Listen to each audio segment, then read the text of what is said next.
un paradis créé par Dieu lui-même. Une terre bénie où la biodiversité et le changement sont les seules constantes. Et où, même dans le plus petit coin, règne un nouveau mode de vie.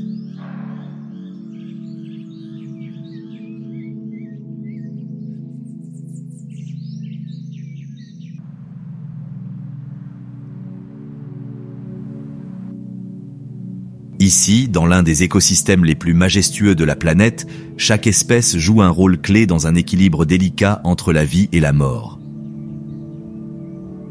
C'est l'Ibérie sauvage, un paradis pour la vie sauvage où la nature se révèle dans son état le plus pur et le plus sauvage. Des volées de vautours fauves atterrissent par dizaines pour dévorer des charognes fraîches.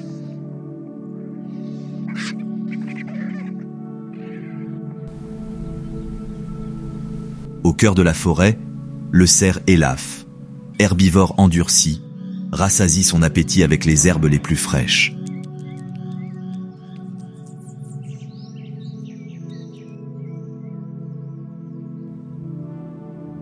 Pendant ce temps, le chamois se dresse au milieu des montagnes rocheuses les plus imposantes.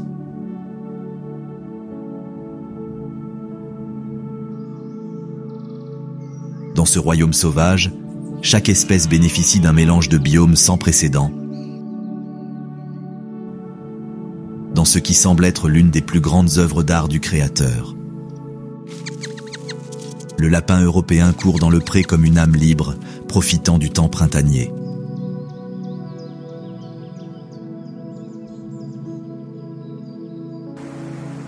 Le glorieux sanglier profite d'une agréable baignade dans les ruisseaux rafraîchissants.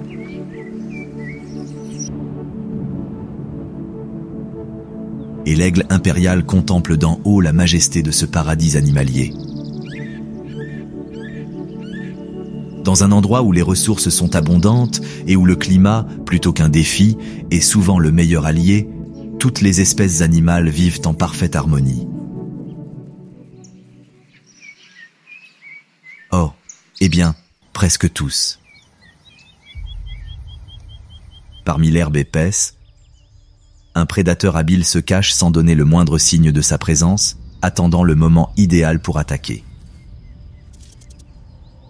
Le renard roux, un chasseur vorace, tentera de prendre la vie de tout rongeur qu'il rencontre avec sa morsure insatiable, instillant la peur chez quiconque a le malheur d'être en dessous de lui dans la chaîne alimentaire.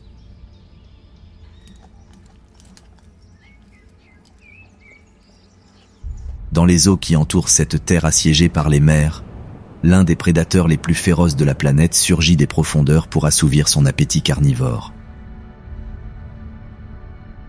Lorsque le grand requin blanc émerge des eaux, tout espoir de survie s'évanouit, et il ne reste plus qu'à s'abandonner à la mort suffocante représentée par ses mâchoires.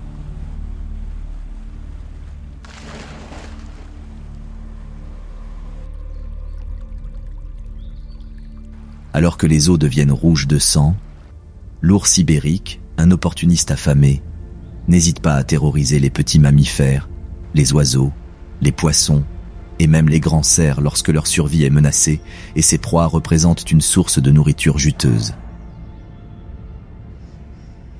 Aux mains de ces imposants prédateurs, chaque recoin de ce royaume sauvage béni devient un champ de bataille où se déroule une lutte sans fin entre la vie et la mort et dans laquelle chaque espèce parvient à l'emporter, quel qu'en soit le prix.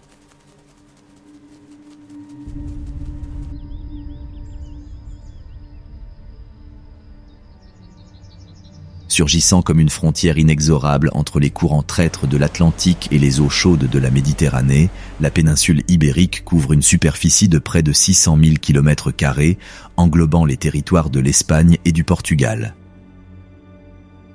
Bordée par la France au nord et l'Afrique au sud, la péninsule ibérique représente un pont entre les deux continents, un lieu où deux mondes entrent en collision, donnant naissance à d'innombrables biomes et écosystèmes uniques sur la planète.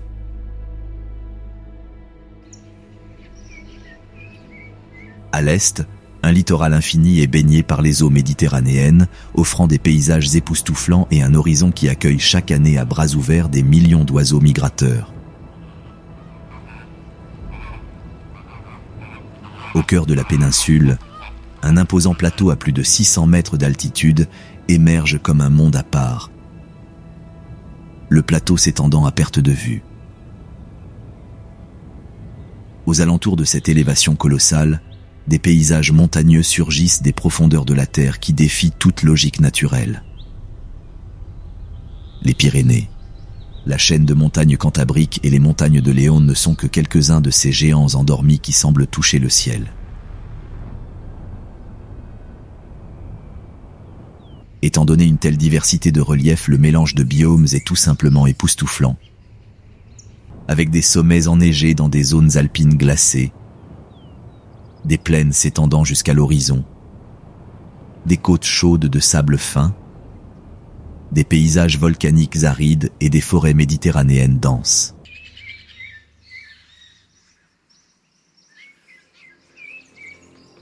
Précisément, ces derniers abritent l'un des prédateurs les plus redoutés de tout cet empire animal sauvage.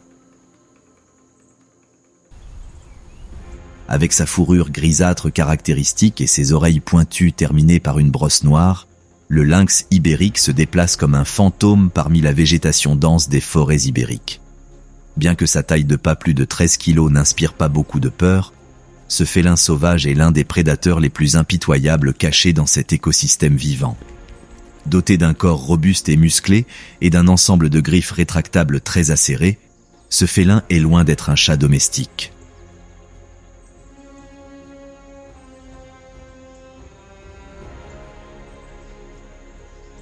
La carrure athlétique du lynx lui permet de faire des sauts étonnants de plus de 5 mètres de long, ce qui rend presque impossible pour les petites proies d'échapper à son régime alimentaire.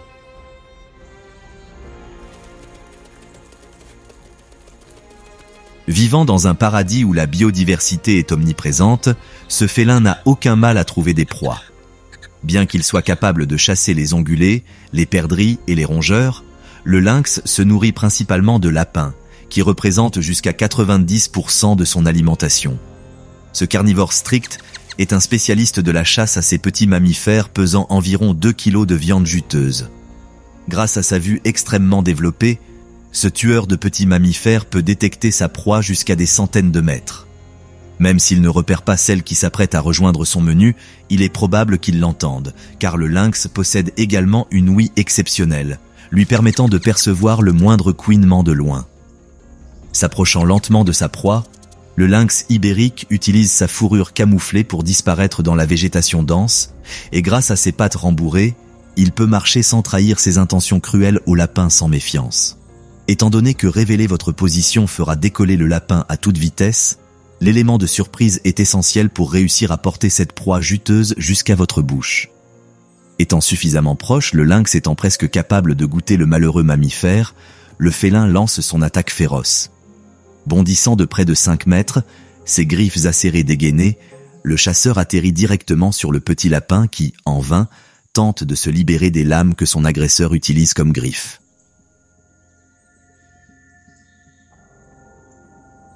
Étant donné la supériorité physique du lynx, ce qui ne peut même pas être considéré comme un combat ne dure pas plus de quelques secondes et se termine par une morsure mortelle du félin au cou de l'herbivore. Alors que pour le lapin, il s'agissait d'un meurtre de sang-froid. Pour le lynx, c'était le début d'un repas très copieux. Même si cette fois-ci, cela a été un succès, la faune trépidante de cet écosystème n'est pas toujours aussi généreuse envers ce félin. À de nombreuses occasions, les lapins sont plus habiles et parviennent à échapper à la morsure redoutable de l'un des prédateurs de ce règne animal, laissant le carnivore avec l'estomac vide.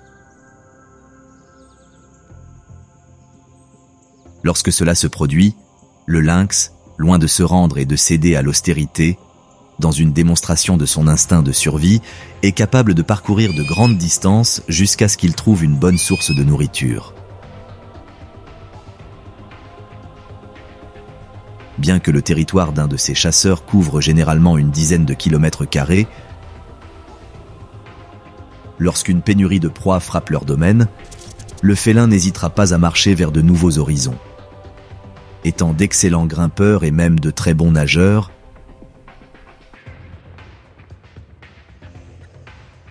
aucun obstacle ne peut empêcher ce dangereux chat sauvage d'accéder à de meilleures conditions de vie. L'un des rares obstacles à la poursuite de leur voyage pourrait bien être un autre lynx ibérique.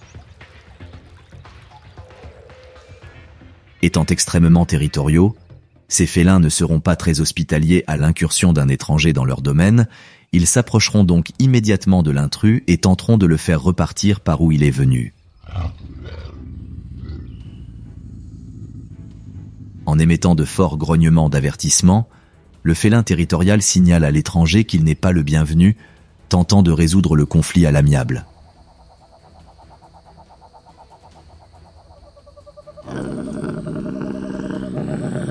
Cependant, lorsqu'un territoire potentiellement riche en ressources est contesté, l'envahisseur ne recule pas sans combattre.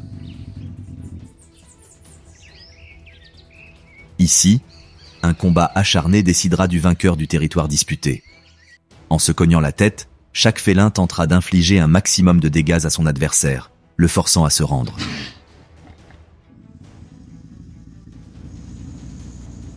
Si ces altercations peuvent paraître sanglantes, il est rare qu'une des parties en présence subisse des blessures mortelles. Outre la préservation d'importantes aires d'alimentation, ces duels à mort sont souvent motivés par la défense des zones de reproduction.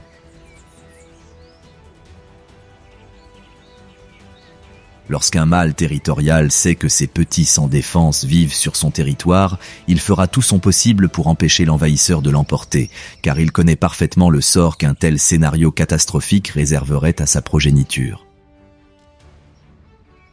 De même, pendant la saison des amours, les hostilités entre ces félins sont pratiquement inévitables.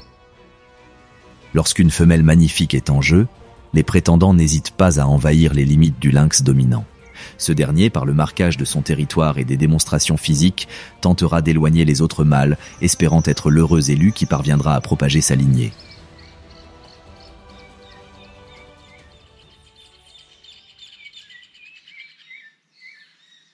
Alors que le féroce lynx ibérique est en pleine saison de reproduction, de nombreuses espèces sauvages peuvent s'accorder une pause, au moins pour un temps, pour échapper à ce prédateur impitoyable. Parmi elles, un cerf géant à la fourrure rousse pesant plus de 100 kilos. Paissant au milieu d'une prairie grouillante de vie, le cerf élaphe profite de toute l'abondance que l'écosystème ibérique réserve à un herbivore majestueux de sa taille. Avec des bois imposants mesurant plus d'1 mètre de long chez les mâles, cette créature est l'une de ces espèces qui se démarquent même dans un écosystème aussi riche en biodiversité que la péninsule ibérique sauvage.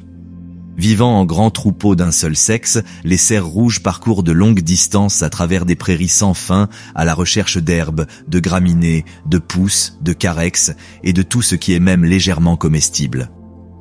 Bien qu'ils vivent dans l'un des paradis sauvages les plus abondants de la planète, en matière de nourriture, ces herbivores sont sans prétention, s'adaptant pour manger tout ce que le Créateur leur lance.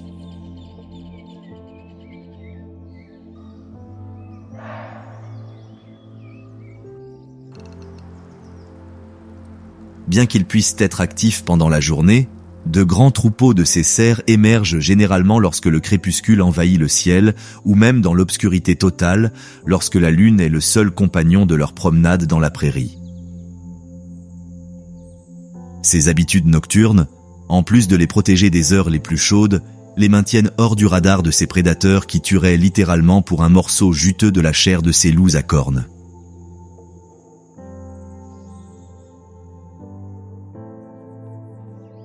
Vivre en troupeau est une autre précaution que prennent les cerfs rouges pour éviter de faire partie du régime alimentaire d'un prédateur vorace. Alors que les femelles ont tendance à vivre en grands troupeaux avec leurs petits, les mâles forment des groupes de célibataires où leurs imposants bois éblouissent à l'horizon. La communication est primordiale pour cette espèce extrêmement grégaire, car elle lui permet de maintenir une paix relative au sein du groupe et de l'alerter de toute menace alentour, par leur beuglement, leur grognement, leur langage corporel et leur marquage olfactif. Ces herbivores sociaux envoient des messages clairs à leurs congénères.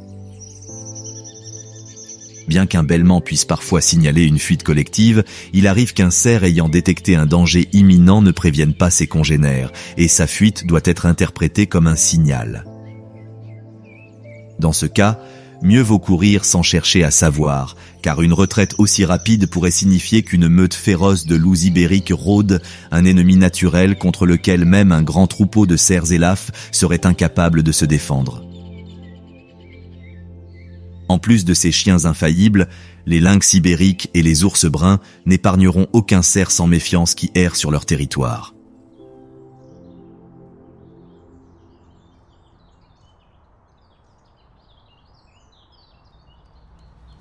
Bien que la chaîne alimentaire ait placé ces fervents herbivores au plus bas, lorsque leur vie est en jeu, aucun cerf ne constitue une proie facile.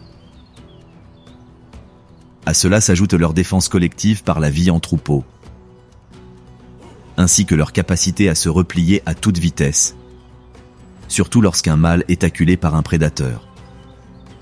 Il n'hésitera pas à utiliser ses bois acérés comme une lame pour contre-attaquer. Dans ces péripéties de la chasse, loups, lynx et même ours peuvent être gravement blessés. Tout comme leurs bois colossaux servent parfaitement à imposer un peu de respect aux prédateurs, lorsque la saison préférée de l'année de ces ongulés arrive, leurs bois seront l'outil qui leur permettra de satisfaire ce désir désespéré de copulation. Lorsque l'air des prairies habitées par des troupeaux de cerfs mâles est rempli de phéromones, toute cette camaraderie démontrée pour se défendre des prédateurs est abandonnée et chaque individu part à la recherche d'une femelle fertile avec laquelle procréer. Bien sûr, avec des dizaines de grands cerfs rouges dopés à la testostérone concentrés dans de petites zones avec peu de biches en saison, c'est une recette pour un désastre. Aucun cerf sain d'esprit n'abandonnera son droit de s'accoupler avec une biche sans se battre, et c'est là que ces grands bois entrent à nouveau en jeu. Cependant, avant ces combats, les cerfs doivent former leur harem, pour lequel ils émettent de puissants beuglements audibles à des kilomètres.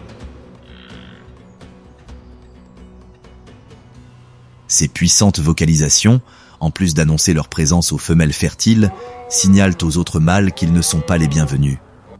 Des rituels de parade exubérants, la marche debout et le marquage territorial avec de l'urine et des signaux visuels dans les arbres sont également des stratégies utilisées pour attirer les femelles désireuses de se reproduire.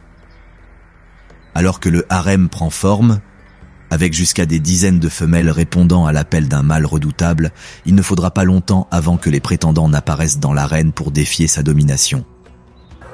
Avant l'altercation physique, les mâles échangent des beuglements et se redressent pour paraître plus imposants et intimider leur adversaire.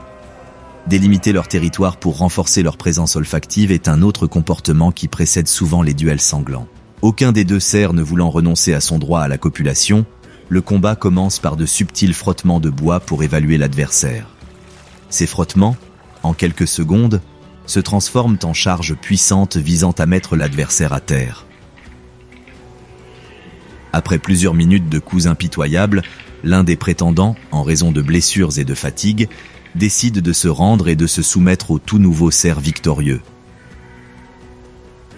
Sa concurrence étant au moins temporairement écartée, le cerf costaud reste attentif à l'arrivée d'un autre adversaire potentiel qui pourrait lui disputer la propriété de son harem.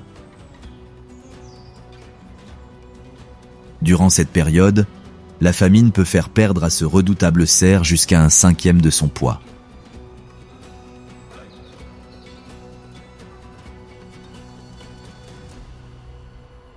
Tout cela dans le seul but de s'accoupler avec d'innombrables femelles.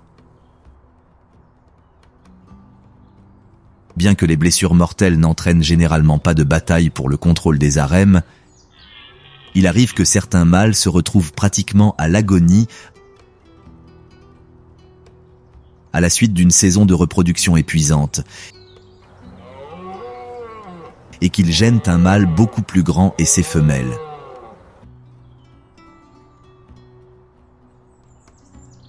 Ces victimes de duels de bois de cerf sont souvent des proies plus qu'acceptables pour les ours féroces et les meutes de loups.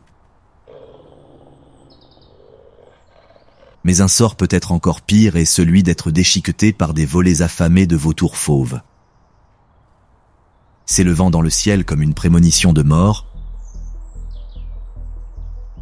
le vautour fauve est un charognard fidèle qui tourmente des milliers d'espèces sauvages, leur rappelant que, tôt ou tard, ils finiront par faire partie de son régime carnivore.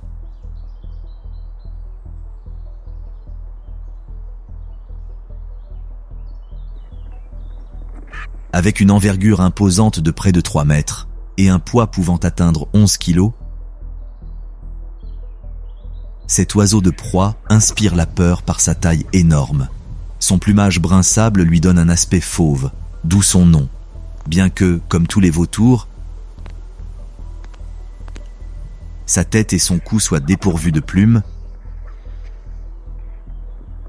Il arbore à la base une magnifique collerette de plumes blanches laineuses. La combinaison d'un grand bec crochu et de serres non agrippantes témoigne des habitudes alimentaires de ces charognards féroces, car contrairement aux oiseaux chasseurs, leurs serres ne sont pas conçues pour tuer, mais plutôt pour manipuler les restes de carcasse. Chaque vautour dévorant jusqu'à 10% de son poids par jour, la volée, sans perdre de temps, s'envole pour parcourir de longues distances à la recherche de victimes de la faune ibérique. En une journée normale, chaque oiseau peut parcourir jusqu'à 300 km à la recherche de nourriture.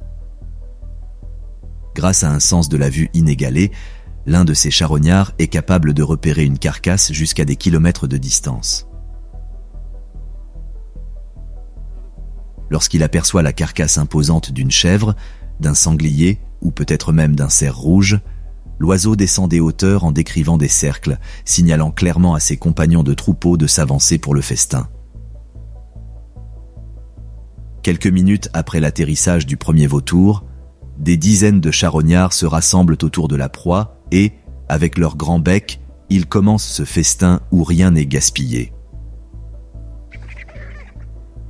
Même si l'anarchie semble régner dans ces festins, la vérité est qu'une hiérarchie très complexe s'établit au moyen du piquage, dans lequel les spécimens dominants, généralement les plus grands, sont servis en premier, tandis que les charognards soumis et minuscules doivent se contenter des restes.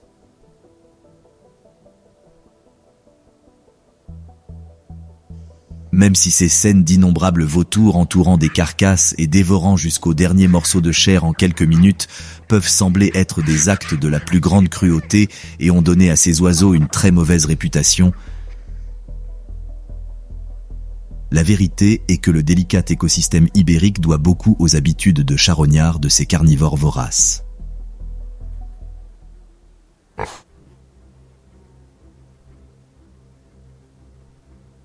En faisant disparaître littéralement les carcasses en décomposition en quelques secondes seulement, les vautours fauves empêchent la propagation d'agents pathogènes nocifs dans l'environnement. Ainsi, ce qui pourrait être le foyer d'innombrables maladies finit rapidement dans leurs estomacs hautement résistants. Grâce à leur système digestif extrêmement acide, ces gourmands peuvent consommer de la viande en décomposition sans même broncher. Alors que d'autres charognards peuvent même mourir après avoir ingéré des carcasses contaminées, pour les vautours, ce fut un festin royal.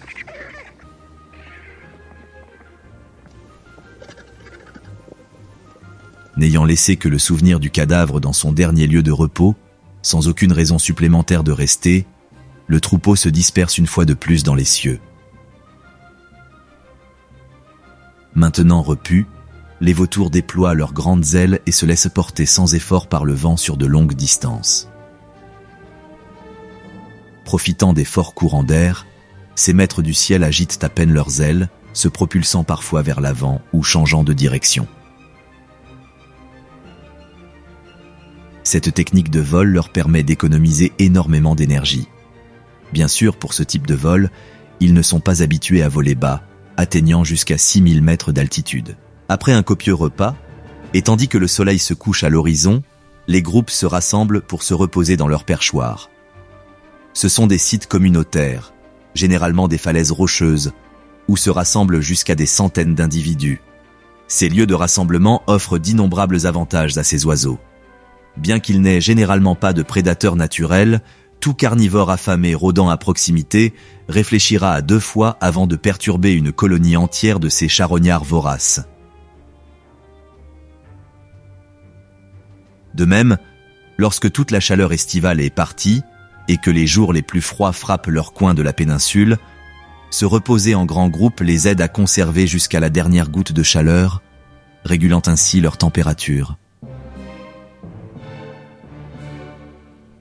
À l'aube d'un nouveau jour, les troupeaux regagnent rapidement l'arène en quête de nourriture. Aussi gourmands soient-ils, ces carnivores insatiables ne refuseront jamais une charogne fraîche. Mais malgré leur réputation d'opportunistes profitant du travail des prédateurs, ces oiseaux n'hésitent pas, en de rares occasions, à s'en prendre à leur proie.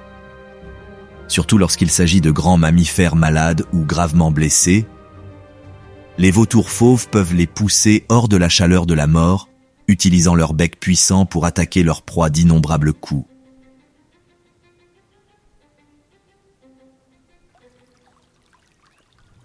De même, les jeunes petits mammifères et les oisillons sont des cibles faciles pour ces petits oiseaux. Tout comme la santé de l'écosystème ibérique doit beaucoup aux vautours, très efficaces, capables de dévorer des carcasses en quelques minutes, d'autres charognards pourraient ne pas apprécier la présence de ces bandes affamées, qui les surenchérissent toujours dans la compétition pour la nourriture. Le robuste blaireau européen en est une. Avec un corps allongé frappant, des pattes courtes et un pelage distinctif avec des rayures noires et blanches sur la tête, le tasugo, également connu sous le nom de tasugo, est l'un de ces fidèles représentants de toute la biodiversité qu'Ibérie cache dans ses champs et ses prairies. Vivant en petits groupes pouvant compter jusqu'à 12 individus, le blaireau est étonnamment sociable, vivant en harmonie avec ses congénères dans des abris souterrains élaborés appelés terriers de blaireau. Ces terriers sont souvent de véritables complexes souterrains comportant de longs tunnels, plusieurs chambres et même de nombreuses sorties. Dans certains cas, la longueur du terrier peut atteindre la distance impressionnante de 100 mètres. Avec un refuge aussi impressionnant à leur disposition, les blaireaux passent souvent la journée entière à se reposer dans leur tanière douillette, protégés à la fois de la chaleur étouffante que peut apporter l'été ibérique, ainsi que des nombreux prédateurs qui ne voudraient pas laisser s'échapper une proie pesant jusqu'à 15 kilos de viande juteuse.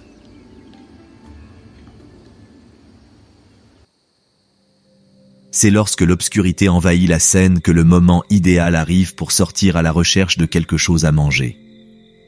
Bien qu'ils puissent parfois rivaliser avec les vautours pour des charognes nutritives, la vérité est que ces mammifères polyvalents, loin de restreindre leur alimentation, se nourrissent, en bons omnivores, de tout ce que leur créateur met sur leur table. Insectes, invertébrés, autres mammifères, reptiles, fruits et même plantes, le blaireau ne refusera jamais un bon repas. Bien qu'il soit capable de se nourrir de tout ce qui se présente à lui, près de 80% du régime alimentaire de cet omnivore est constitué de vers de terre très riches en protéines.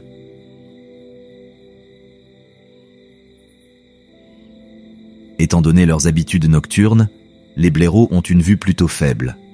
Ils doivent donc compter sur leur ouïe et leur odorat, bien plus développés, pour trouver de la nourriture et, en général, se déplacer autour de leur tanière.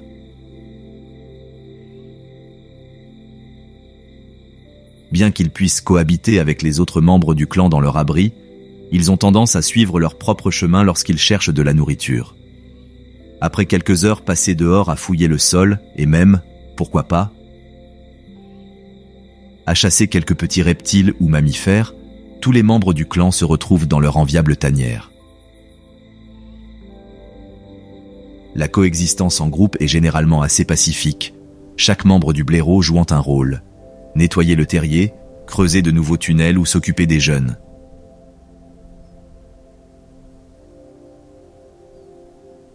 Un clan ne compte souvent pas plus d'une douzaine d'individus menés par un mâle dominant. Le groupe est complété par les femelles et leurs petits. Dans certains clans, les jeunes mâles peuvent également vivre en harmonie à condition d'accepter de vivre sous le joug du mâle dominant qui conservera les meilleures ressources et les femelles fertiles.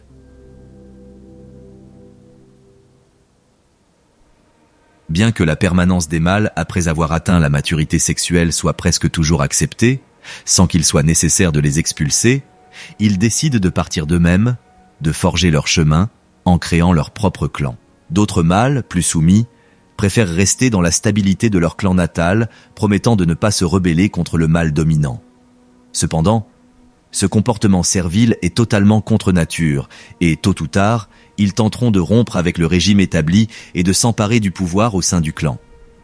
Lorsque ces défis surviennent, le mâle dominant tentera rapidement de réprimer le soulèvement en utilisant sa morsure féroce et ses griffes acérées pour lui rappeler pourquoi il est l'alpha. Bien que ces duels pour la domination du clan puissent être assez violents, les plus grandes menaces pour la vie relativement paisible des blaireaux restent les nombreux prédateurs qui peuplent les environs de leurs terriers confortables. Les loups ibériques, les aigles royaux et les renards roux peuvent représenter des adversaires redoutables pour ces mammifères noirs et blancs. Bien sûr, avec un réseau de tunnels aussi complexe à leur disposition, dès qu'ils aperçoivent un prédateur déterminé à les intégrer à son régime, les blaireaux n'hésitent pas à se réfugier sous terre pour se réfugier dans leur forteresse. Grâce à leurs nombreuses entrées et à leur réseau complexe de tunnels, même les prédateurs qui osent envahir leur habitat finissent presque toujours par repartir l'estomac vide. Bien qu'une retraite rapide vers son terrier soit toujours la solution la plus sûre, elle n'est parfois pas envisageable, ne laissant d'autre choix que de s'engager dans un combat à mort. Dans ce cas, son corps musclé, ainsi que sa peau étonnamment épaisse, deviennent un véritable atout pour résister aux morsures et aux griffures. En dressant son épaisse fourrure et en émettant de fortes vocalisations sous forme de grognements et de reniflements, le blaireau tentera de décourager son agresseur de s'en prendre à un adversaire aussi redoutable. Lorsque le prédateur ne bouge pas, ce survivant habile réalise un tour inattendu en libérant une forte odeur musquée de ses glandes anales. Cette substance désagréable effraie souvent le carnivore, qui y réfléchira à 2 fois avant de tenter à nouveau de chasser une proie de la taille d'un blaireau européen.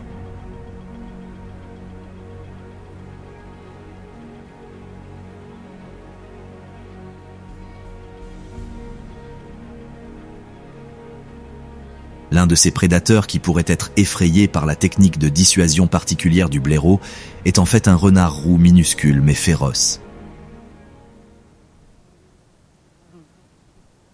Même si la silhouette d'un chien à la fourrure rousse, pesant à peine 7 kilos et mesurant 60 cm de haut, ne semble pas inspirer beaucoup de peur, ce renard rusé devient le bourreau d'un nombre presque illimité de rongeurs et de petits mammifères qui peuplent la péninsule ibérique sauvage. Capable d'habiter des forêts de conifères profondes, des prairies denses ou même des zones montagneuses désertiques, ce canidé est l'exemple parfait d'adaptation chez une espèce sauvage. Même le terrain accidenté et changeant des écosystèmes ibériques ne constitue pas un obstacle pour un canidé tout-terrain comme ce renard acrobate. Outre sa grande queue qui lui sert de contrepoids pour marcher sur des surfaces irrégulières, ce petit chien est également un excellent grimpeur et peut même naviguer avec aisance dans l'eau.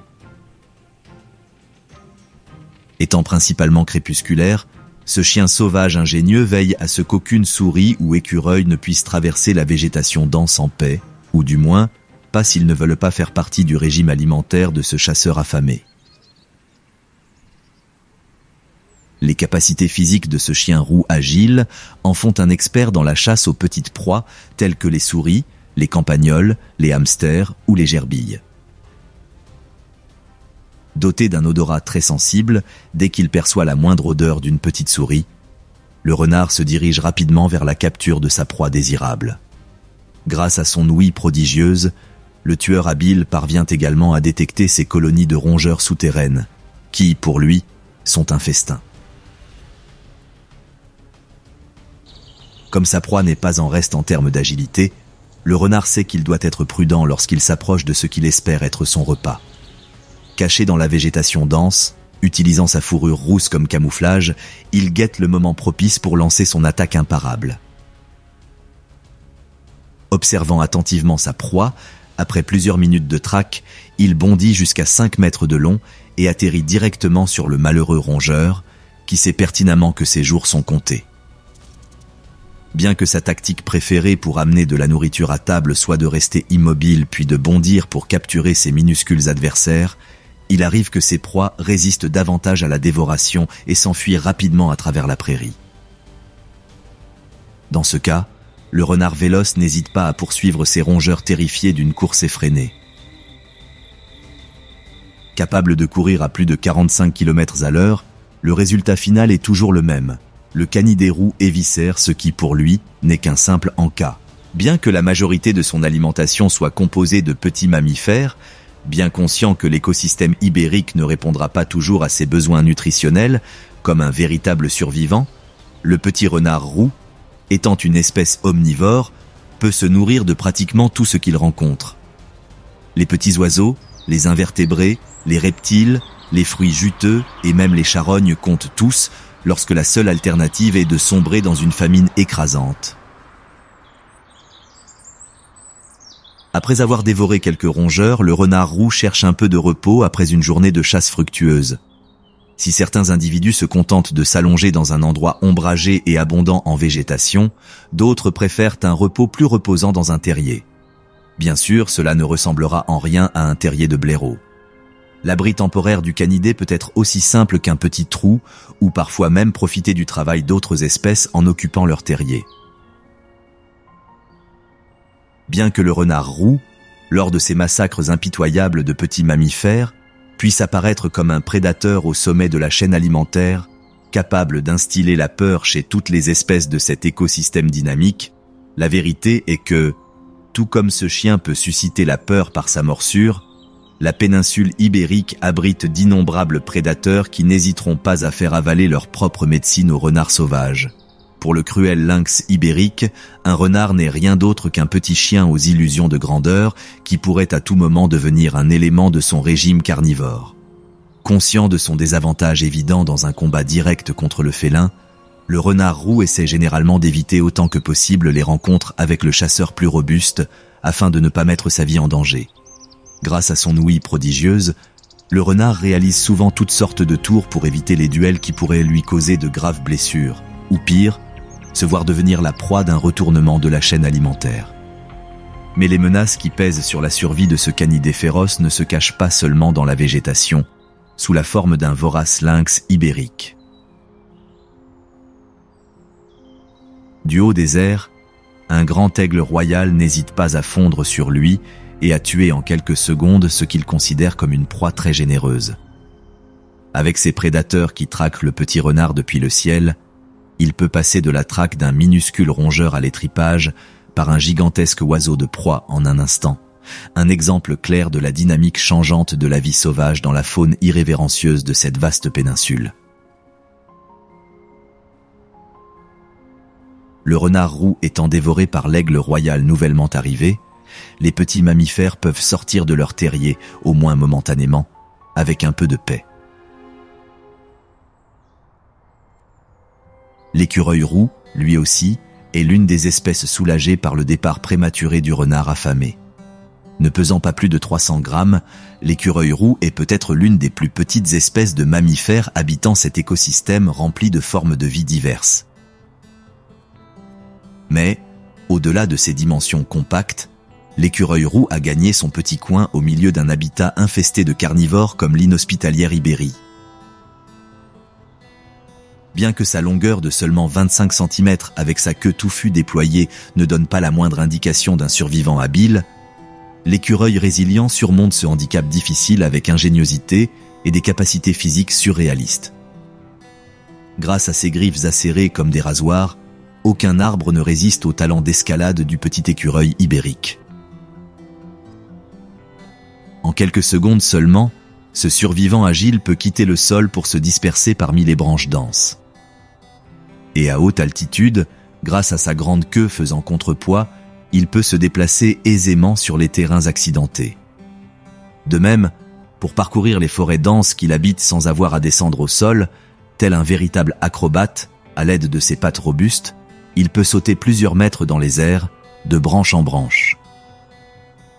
Bien qu'il ne soit pas un prodige de vitesse, lorsqu'il est menacé, il peut courir à environ 25 km/h sur de courtes distances. Conscient de sa petite taille et du fait qu'il existe une infinité de prédateurs rêvant de mettre son minuscule corps dans leur mâchoire comme mesure de survie, l'écureuil ibérique a tendance à maintenir un état d'alerte constant. L'emplacement de leurs yeux sur les côtés de leur tête leur donne un champ de vision très large, ce qui leur permet de garder un œil attentif sur leur environnement lorsqu'ils sont à l'extérieur. De même, grâce à son ouïe très développée, il peut détecter le moindre mouvement de tout carnivore qui a le regard fixé sur lui et qui a l'intention de le dévorer. Avec des serpents, des lynx ibériques, des renards roux, des martres, des autours et des hiboux grand-ducs qui rôdent, l'écureuil prudent, sentant que quelque chose ne va pas, ne s'arrêtera pas pour enquêter et se réfugiera dans la sécurité des hauteurs. Comme il lui serait presque impossible de survivre sans une bonne cachette, ce mammifère intelligent transforme souvent un petit trou dans un arbre en sa maison confortable, où il peut s'abriter à la fois de ses nombreux prédateurs et des intempéries. Après s'être assuré qu'aucun prédateur ne se trouve à proximité de son habitat, l'écureuil descend lentement de son arbre et part à la recherche de nourriture. Affamé après avoir échappé à une attaque, cet omnivore fervent se nourrit de glands, de noix, de graines, de baies, de champignons, de bourgeons, d'écorces, d'insectes, d'œufs et même de jeunes oisillons. Pour trouver leur nourriture variée, ils s'appuient sur leur odorat très sensible et sur une exploration exhaustive du sol. En fouillant minutieusement chaque recoin de leur habitat, ils parviennent à dénicher de véritables délices cachées dans la nature.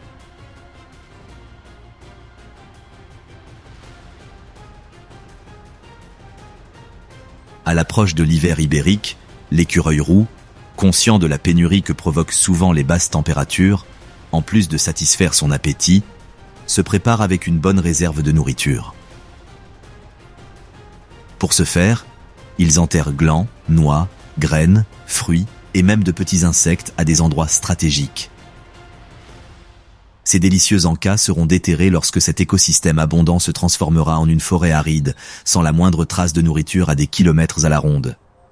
Bien que cette préparation hivernale soit une mesure de survie très intelligente, la vérité est qu'après avoir enterré jusqu'à des milliers de collations, principalement sous forme de glands et de graines, la grande majorité d'entre elles ne seront jamais mangées par l'écureuil prévu, car il finit souvent par les oublier. De même, parfois, tandis qu'un petit écureuil ibérique enterre une noix fraîche pour sa réserve hivernale, dans l'ombre, un autre écureuil envieux surveille tout attentivement, de sorte que, dès qu'il se retourne, il puisse profiter du travail acharné de l'écureuil bien informé, volant le fruit de ses efforts.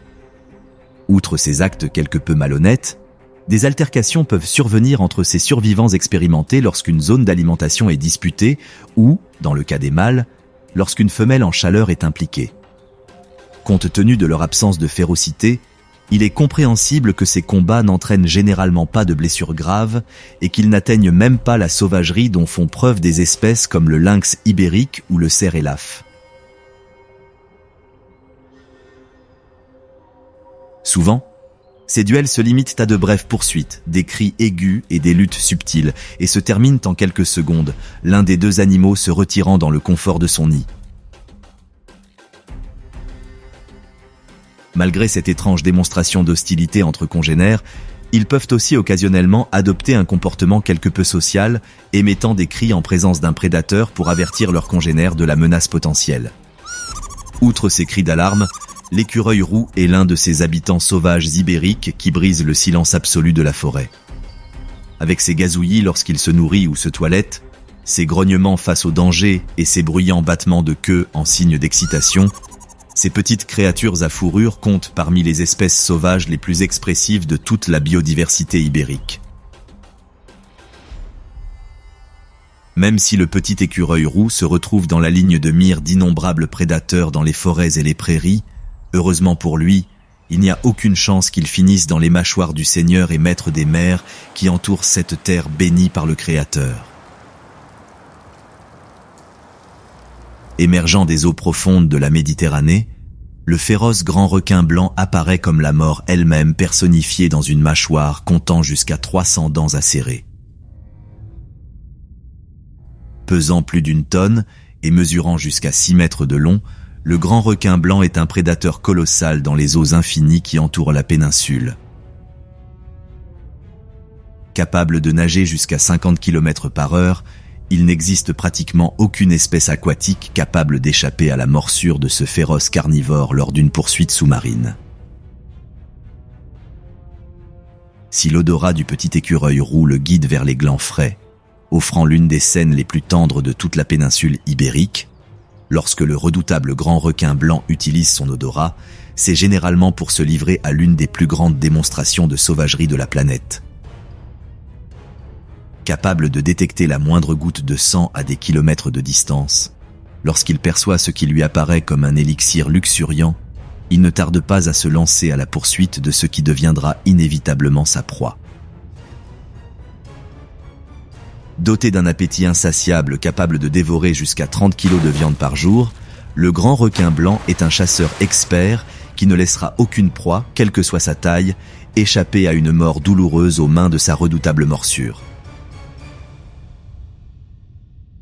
Le vaste régime alimentaire de ce carnivore invétéré comprend du thon, des raies, des phoques, des tortues de mer et même d'autres requins.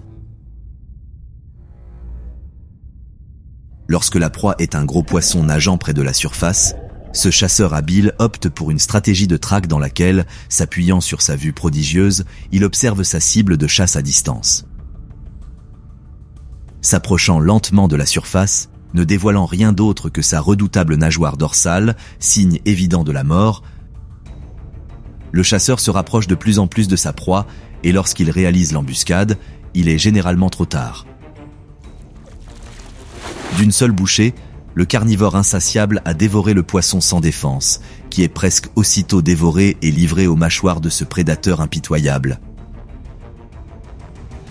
Tout comme les poissons sont totalement exposés à la volonté de ce carnivore tout-puissant, les mammifères aquatiques ne sont pas épargnés par l'attaque d'un grand requin blanc. Lorsqu'un phoque paisible nage tranquillement à la surface et que ce requin impitoyable a jeté son dévolu sur lui, il ne peut pratiquement rien faire pour s'échapper. Dans ce cas, la stratégie consiste à remonter à toute vitesse des profondeurs directement vers sa proie. Avec un phoque ignorant totalement ce qui se passe sous lui, il n'y a aucun obstacle pour que le carnivore puisse assouvir son insatiable soif de viande, et, d'un instant à l'autre, le requin colossal bondit à la surface, tenant la proie agonisante et impuissante entre ses dents de 6 cm de long.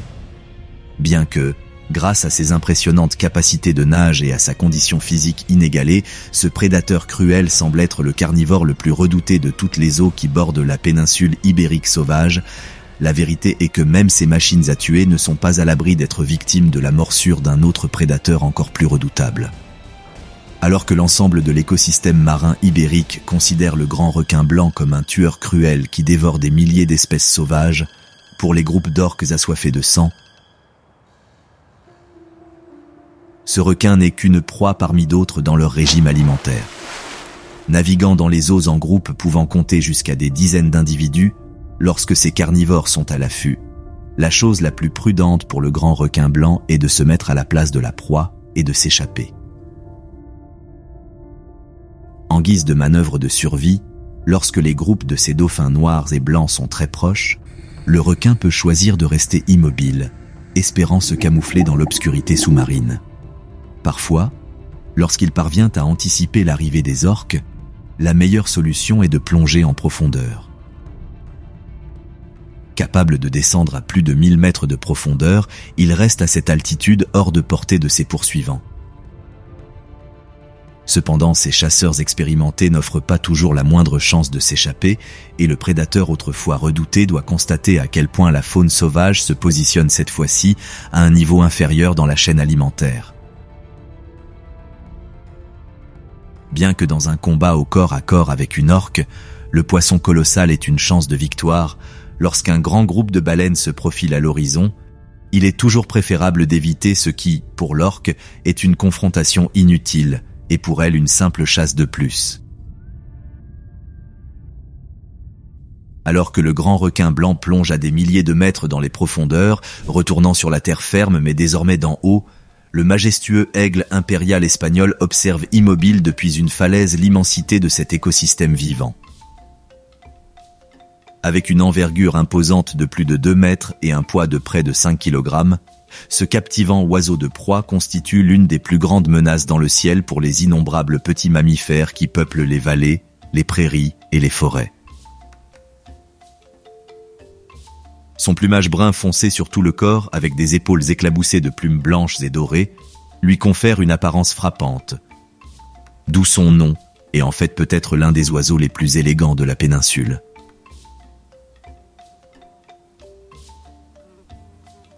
Cependant, malgré son apparence captivante lorsqu'il s'agit de capturer une proie juteuse, ce rapace n'hésite pas à tacher son plumage de sang.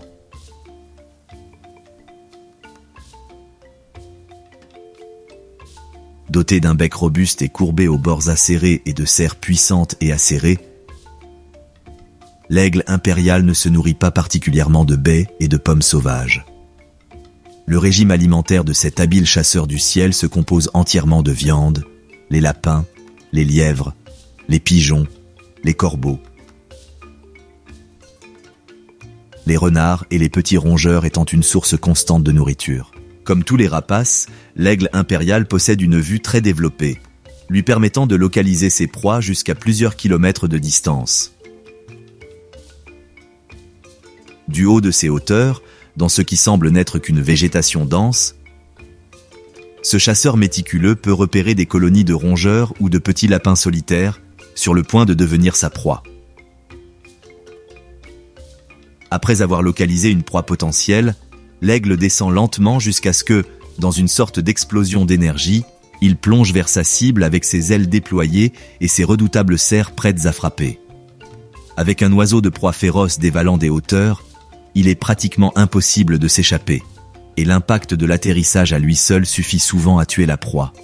Même si réussir à échapper à un chasseur aussi redoutable qu'un aigle impérial espagnol est un exploit que peu de gens peuvent vivre pour raconter, il existe un scénario encore pire, celui d'avoir une paire de ces carnivores ailés à vos trousses. Alors que l'écosystème ibérique sauvage abrite des milliers d'espèces polygames, qui copulent sans cesse avec des dizaines de partenaires pendant la saison de reproduction, les aigles impériaux, croyant au véritable amour, forment des couples pour la vie. La parade nuptiale de ces oiseaux extrêmement fidèles est peut-être l'une des plus surprenantes de tout l'empire animal appelé Ibérie. Tout commence par l'approche timide du mâle et l'offre d'un cadeau à la femelle. Un lapin ou un oiseau est généralement idéal pour attirer l'attention de la femelle. Ce comportement, en plus de capter l'intérêt de la femelle, démontre sa capacité à subvenir aux besoins d'une famille potentielle. Petit à petit, le mâle s'approche de la femelle et intensifie sa parade nuptiale par des vocalisations sous forme d'aboiements sonores et rauques, audibles de loin. Si elle est réceptive, elle répondra à l'appel et ils se rapprocheront progressivement. Une fois le couple formé, ils effectuent souvent des vols nuptiaux majestueux, caractérisés par des montées et des descentes rapides, des poursuites aériennes, des virages et des boucles à grande vitesse. À l'approche de la saison de reproduction, le couple monogame ne ménage aucun effort pour construire le nid qui deviendra la maison familiale. Puisqu'il sera réutilisé pendant plusieurs années, le couple prend généralement grand soin de sa construction, en plaçant la structure à un endroit pratique dans la canopée des pins ou des chênes lièges et en assurant sa stabilité. Une fois le nid bien préparé et après l'accouplement, la femelle pond ses œufs, qui laisseront apparaître jusqu'à 6 œufs, pesant environ 130 grammes au fond du nid. Pendant environ 43 jours, les futurs poussins seront couvés par leur mère, tandis que le père se chargera d'apporter la nourriture à la femelle. Après de longues journées et nuits passées à veiller sur la sécurité de ces œufs, le miracle de la vie se produit, ou du moins en partie, car sur la demi-douzaine d'œufs pondus, seuls 3 poussins parviennent souvent à éclore. Avec la naissance des poussins, le travail du couple n'est pas encore terminé. Ils doivent nourrir leurs petits jusqu'à ce qu'ils soient capables de subvenir à leurs besoins. Durant cette période, les parents leur apportent généralement de la nourriture sous forme de rongeurs, de lièvres ou même de serpents. Si, en période d'abondance dans l'écosystème ibérique, tous les poussins mangent jusqu'à épuisement en période de disette lorsqu'il n'y a pas assez de nourriture pour tous, le plus gros s'accapare généralement tout, et ses frères, après des jours de famine, finissent par périr sans même quitter le nid. Un autre danger auquel ces poussins sont confrontés est la présence d'autres rapaces, comme le redoutable aigle royal qui, voyant le couple abandonner le nid en quête de nourriture, n'hésite pas à l'attaquer, tuant ce qui, à ses yeux, n'est qu'une proie riche en protéines. Bien que cru, il s'agit d'une faune à l'état pur dans la péninsule ibérique sauvage. Tout comme les jeunes des aigles impériaux peuvent être cruellement la proie de l'impitoyable aigle royal, dans les hauteurs des montagnes rocheuses des Pyrénées, vit une autre proie peu connue de ces redoutables chasseurs du ciel. En marchant sur des falaises abruptes, le chamois démontre comment la faune prospère même dans les endroits les plus inhospitaliers et les plus inaccessibles.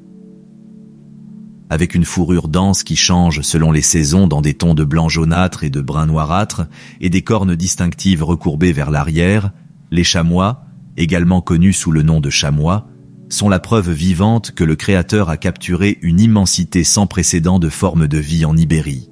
Principalement diurnes, ces bovidés passent généralement leur routine à parcourir les terrains montagneux accidentés à la recherche de nourriture et à se reposer au milieu des montagnes silencieuses. Bien que leur isolement dans des recoins aussi reculés de la péninsule fasse d'eux l'une des rares espèces sauvages capables de parcourir ces biomes inaccessibles, cela implique également des défis importants. L'un d'eux est leur régime alimentaire. Cependant, en tant que survivants aguerris, les chamois s'adaptent aux disponibilités alimentaires saisonnières et sont également capables de migrer vers des latitudes plus basses lorsque l'austérité s'installe en altitude. Alors qu'au printemps et en été, cet herbivore sans prétention se délecte de feuilles tendres et de pousses fraîches, lorsque la pénurie de l'hiver l'appelle, il adapte son régime alimentaire aux lichens, aux mousses, à l'écorce et à toute matière végétale qu'il peut trouver. Tandis que les femelles marchent avec leurs petits sur ce terrain difficile, les mâles avancent sans autre compagnie que les étoiles, pendant les nuits froides qui sévissent dans cette région montagneuse. Les étoiles, et bien sûr, tout prédateur qui serait arrivé par surprise dans cet endroit isolé, avec l'intention d'en faire sa proie. Étant donné qu'il est situé à des milliers de mètres de la lisière de la forêt, peu de carnivores sont prêts à entreprendre ce long voyage pour traquer cette chèvre.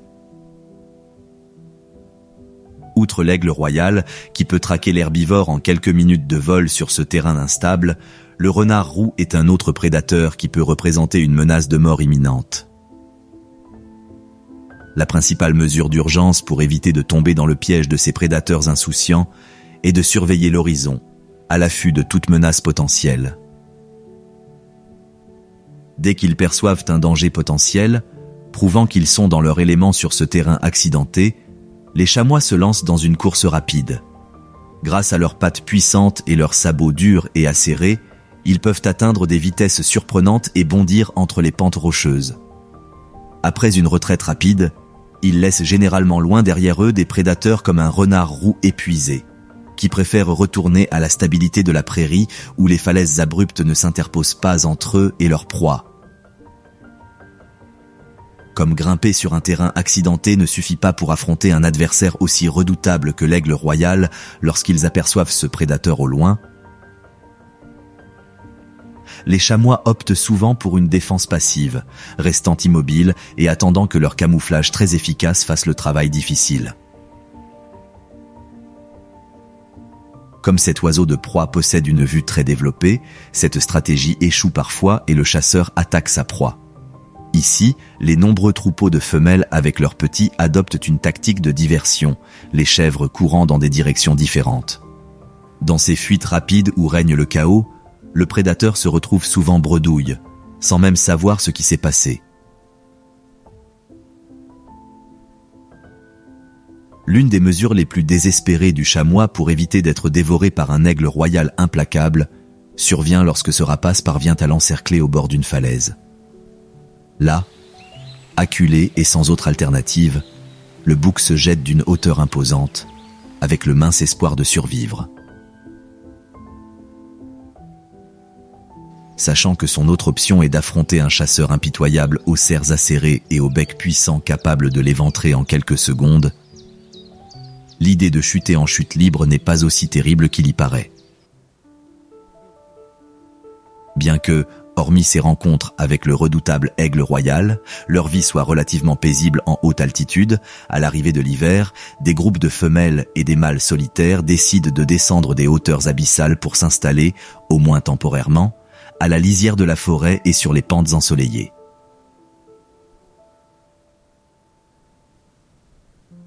Exposés à d'autres prédateurs comme les lynx ou les redoutables meutes de loups ibériques, ils doivent faire un sacrifice pour échapper aux basses températures qui sévissent dans leur ancien habitat et accéder aux ressources alimentaires hivernales déjà limitées.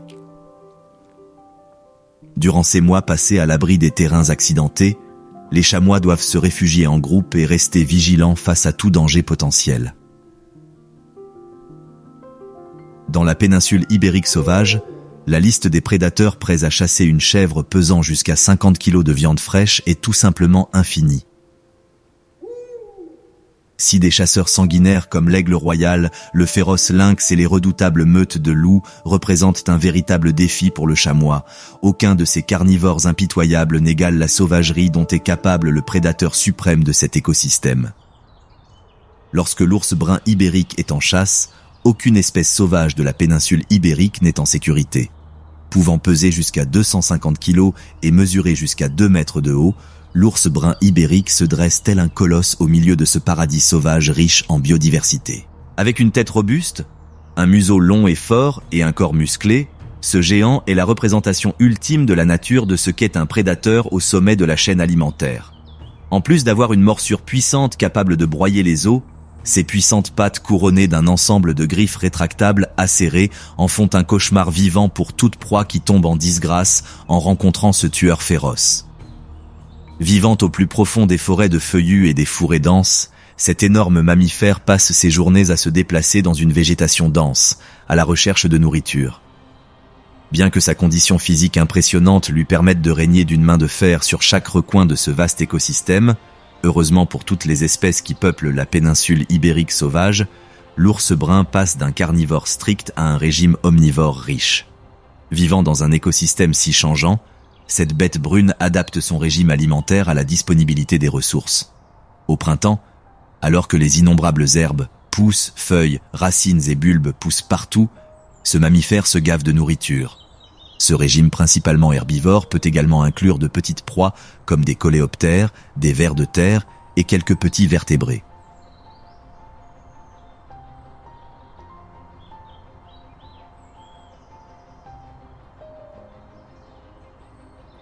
Durant l'été, saison où la péninsule ibérique regorge d'abondance, ce géant insatiable élargit son régime alimentaire en y ajoutant des fruits sauvages comme les myrtilles, les fraises et les prunelles, ainsi que des baies, des champignons et du miel. Malgré l'abondance de fruits et de végétation qui submerge son écosystème, si un petit mammifère croise son chemin, l'ours féroce n'hésitera pas à le dévorer.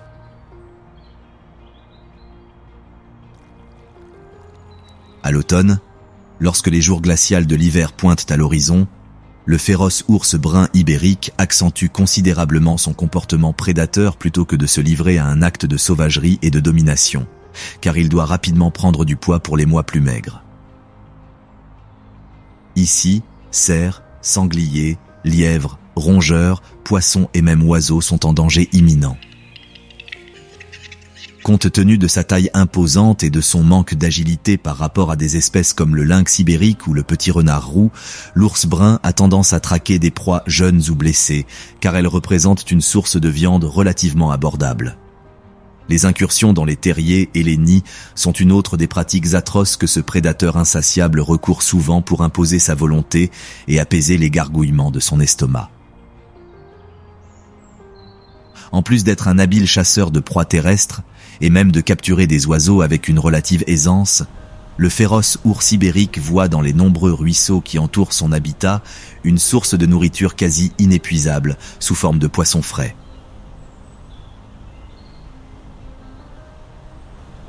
Attendant patiemment sur les berges que le courant fasse son travail, ce prodigieux pêcheur, d'un puissant coup de patte, ou même en plongeant la bouche directement dans l'eau, parvient à attraper des saumons gigantesques. Si une grande volée de vautours fauves commet l'erreur de dévorer une carcasse fraîche près du territoire d'un ours brun ibérique affamé, ce mammifère, décelant rapidement l'odeur enivrante de la viande juteuse grâce à son odorat aiguisé, arrivera bientôt.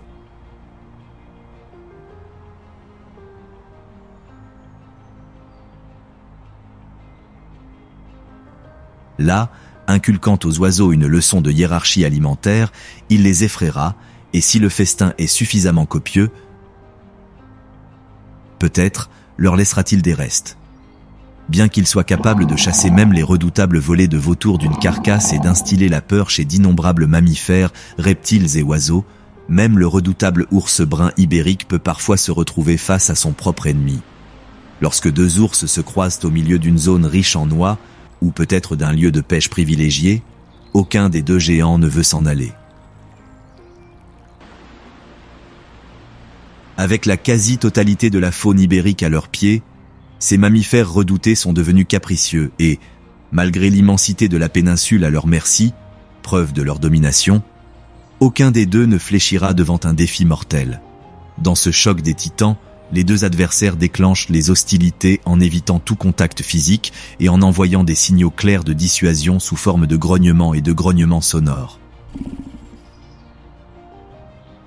Refusant de reculer et d'abandonner le territoire disputé, les ours se dressent sur leurs pattes arrière pour paraître plus grands, et en quelques secondes, une bataille acharnée s'engage entre deux des prédateurs les plus redoutés de l'immensité de cet écosystème.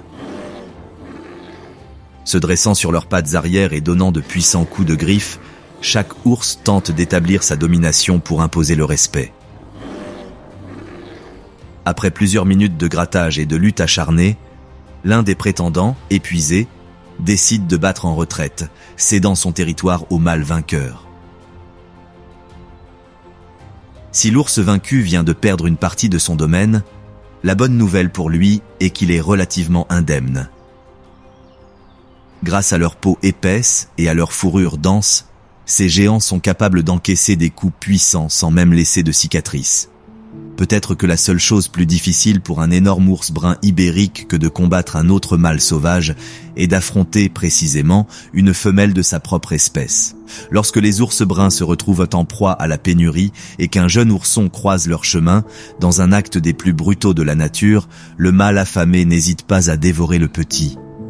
C'était sans compter sur la mère surprotectrice qui ne tolère aucun prédateur, et encore moins un de sa propre espèce, osant toucher à sa progéniture. Début d'une nouvelle bataille acharnée qui décidera de l'avenir du tendre ourson.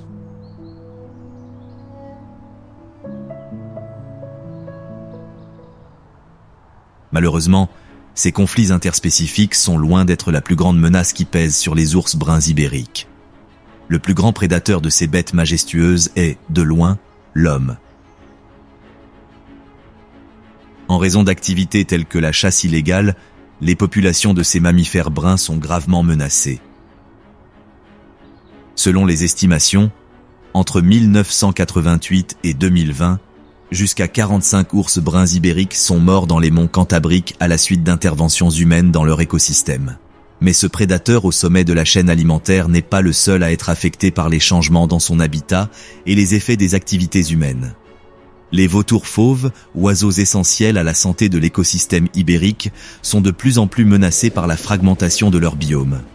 Chaque année, l'électrocution sur les lignes électriques fait de plus en plus de victimes parmi ces charognards, ce qui pourrait entraîner des changements irréversibles dans leur habitat, compte tenu de leurs fonctions écologiques essentielles. Pour les blaireaux européens, la situation n'est guère différente car ces mammifères ingénieux sont de plus en plus affectés par l'essor de l'agriculture extensive. Compte tenu de leur incursion dans les cultures, ces herbivores sont souvent sauvagement persécutés et chassés, anéantissant des populations entières. Même le majestueux aigle impérial d'Espagne n'est pas à l'abri des menaces résultant de l'influence humaine sur son écosystème. L'utilisation illégale d'appâts empoisonnés ciblant d'autres prédateurs cause de graves ravages aux populations déjà réduites de cet oiseau endémique de la péninsule ibérique.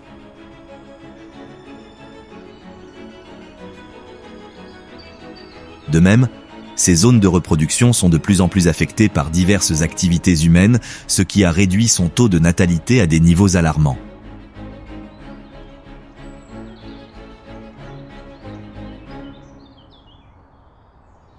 Malgré tous les défis auxquels est confrontée la faune ibérique, il existe encore des raisons d'être optimiste. Ces espèces sauvages ont démontré leur capacité à survivre même dans les conditions de vie les plus hostiles. Grâce à notre aide et à nos actions visant à leur préservation, il est donc possible de les protéger de l'extinction. Le féroce lynx ibérique en est un parfait exemple. Au début du XXIe siècle, cette espèce était classée comme menacée en raison des collisions avec des véhicules, et les études estimaient qu'il ne restait plus que moins de 100 félins à l'état sauvage.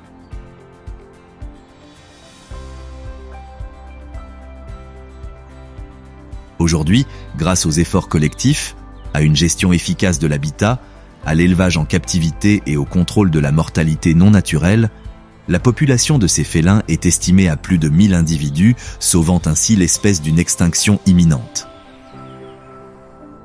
S'il s'agit d'un petit pas vers le sauvetage de l'espèce, il représente aussi une lueur d'espoir pour des milliers d'animaux menacés et une motivation pour mettre en œuvre les changements nécessaires à la préservation de ces écosystèmes et de leurs habitants sauvages.